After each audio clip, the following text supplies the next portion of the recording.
भगवान श्री कृष्ण ने बलराम जी के साथ विचार किया कि आज तो यदुवंशियों पर बड़ा भारी संकट आ गया। काल यवन 3 करोड़ म्लेच्छों के सहित उसने मथुरापुरी को घेर लिया है और 2-3 दिन में ही जरासंध भी आने वाला है और इस बार वह अपनी संपूर्ण शक्ति का प्रयोग करेगा। इसी निश्चय के साथ युद्ध करने आया है। कार्यम वा साधेयम देहम वा पातेयम, या तो लड़ते लड़ते युद्ध में वीरगति को प्राप्त हो जाऊंगा, अन्यथा विजयश्री प्राप्त करूंगा। 2 ही मार्ग हैं। इस दृढ़ निश्चय के साथ वह लड़ने आ रहा है। प्रचंड पराक्रम प्रकट करेगा वह। मथुरावासी भी उद्विग्न हो चुके हैं। 17 बार लगातार आक्रमण मथुरा पर हुआ है। वे भी बहुत उद्विग्न हैं, क्या करना चाहिए। उस समय भगवान ने अपने संकल्प से दिव्य द्वारिका को प्रकट किया। इति सम्मंत्रे भगवान दुर्गम 12 योजनम अंतः समुद्रे नगरम कृत्स्नाद्भुतमचीकरत्। अद्भुतम अचीकरत, अद्भुत नगर का निर्माण किया। अद्भुत शब्द का अर्थ क्या है? अद्भुत शब्द का सरलार्थ है कि जिस प्रकार का नगर द्वारिका भगवान ने प्रकट किया, वैसा नगर द्वारिका के पूर्व इस पृथ्वी पर दूसरा कोई भी प्रकट ही नहीं हुआ था, विद्यमान ही नहीं था। अद्भुत माने अभूतपूर्व, अनुपम, अद्भुत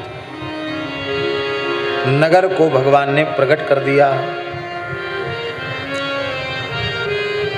समुद्र के मध्य में चारों ओर से परिखा के रूप में समुद्र है। 12 योजन विस्तार वाले अर्थात 48 कोस विस्तार वाले इस दिव्य नगर को भगवान ने प्रकट कर दिया। वस्तुतः यह कोई प्राकृत नगर नहीं है। द्वारिका साक्षात वैकुंठ ही है, इसलिए द्वारिका को भूवैकुंठ कहा जाता है। इस धरती का वैकुंठ है द्वारिका। माताजी, स्कंद पुराणोक्त जो द्वारिका महात्म्य है उसमें लिखा है कि जब कोई जीव द्वारिका की सीमा में प्रवेश करता है तो सीमा में प्रवेश करते ही चतुर्भुज हो जाता है।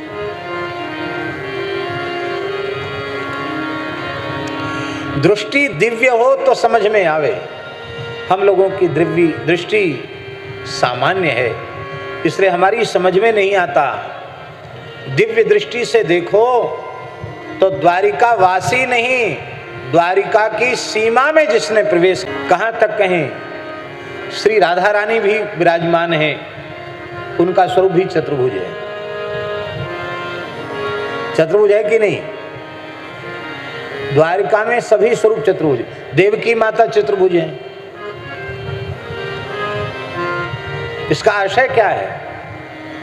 द्वारिका में प्रवेश करने वाला जीव चतुर्भुज हो जाता है।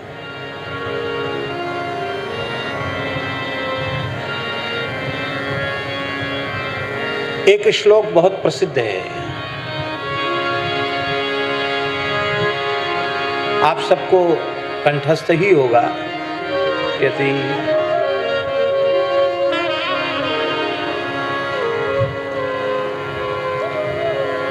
अन्य क्षेत्र में किया हुआ पाप तीर्थ क्षेत्र में आने से नष्ट हो जाता है, पर तीर्थ क्षेत्र में किया हुआ पाप वज्रलेप हो जाता है, उसका कोई प्रायश्चित नहीं है, वो प्रायश्चित करने से भी नष्ट नहीं होता है।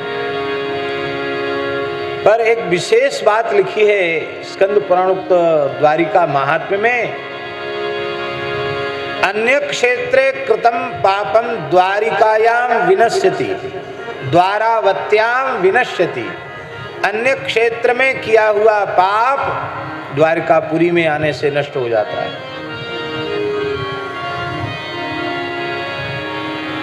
तो बोले फिर द्वारिका में कहीं भूल से कोई पाप बन जाए तो बोले द्वारवत्याम कृतम पापम,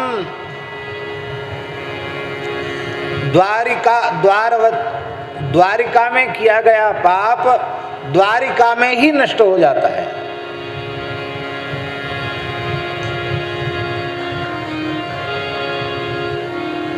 द्वारवत्याम कृतम पापम द्वारिकायाम विनश्यति, द्वारिका में नष्ट हो जाता है। इतनी विचित्र बात स्कंद पुराण महात्म्य लिखा है। द्वारिकापुरी में कोई पाप, इसका मतलब ये नहीं कि खुली छूट दे दी है द्वारिका में चाहे जो करो, इसका आशय मत लगा लेना। इतना महात्म्य द्वारिका का है कि द्वारिका में कोई पाप भूल से जाने अनजाने बन जाए तो द्वारिका में रहने वाले को पाप का स्पर्श नहीं होता है, नष्ट हो जाता है। पवन के प्रसंग से द्वारिका की रज उड़ करके किसी अन्य क्षेत्र में निवास करने वाले प्राणी के ऊपर पड़ जाती है तो तत्काल उसके संपूर्ण पाप नष्ट हो जाते हैं और वह वैकुंठ का अधिकारी हो जाता है। द्वारिका की बड़ी भारी महिमा है। कल हमारे मन में आ रहा था कि हम स्कंद पुराणोक्त मूल द्वारिका महात्म्य का स्मरण करके कुछ द्वारिका महात्म्य कहें, लेकिन फिर अपने लोभ का हमने संवरण किया कि यदि वो महात्म्य कहने लगेंगे तो ये कथा फिर और कम हो जाएगी। अनंत महात्म्य है द्वारिका का, साक्षात भगवान का धाम है द्वारिका, भू वैकुंठ है द्वारिका। अष्टभू वैकुंठ है आचार्यों के अनुसार, सप्तपुरियां सप्तभू वैकुंठ है और दक्षिण में जो श्रीरंगम है वह अष्टम भू वैकुंठ है, वो भी भू वैकुंठ है। ये द्वारिका जिस क्षेत्र में बसी है उस क्षेत्र का नाम है आनर्त प्रदेश। ये आनर्त कौन थे? महाराज जी ये आनर्त सरियाती के पुत्र थे, राजर्षि सरियाती के पुत्र ही थे आनर्त।